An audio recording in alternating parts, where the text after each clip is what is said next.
Ngunit at pasubali, may sala at wala, kinukupkop, minamahal, pinag-isa sa daigdigan.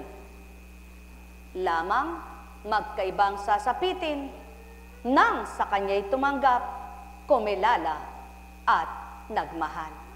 Sapagkat kung anong ginawa mo'y ganti sa'yo, yamang ang batid mo ay mabuti ang ama mo, kaya't siyang sikaping maging mabuti sa buhay mo at higit pang mabuti tatamasahin mo, sapagkat ang ama mo'y mabuting walang hanggan, gawa niya'y kay inam. Ang may pandinig ay nakarinig. Nek karameniyahanam, nek karameniyahanam, nek karameniyahanam. Kaya kung hindi ka matyagang mag-alaga sa kanya, siguradong mababagot ka, mayayamot ka, mainis ka, at kasasawaan mo, no? Ngunit nawa naman, huwag niyo siyang kasawaan dahil siya naman ay dumanas din ng pagtitiis noong siya'y malakas at bata pa sa mga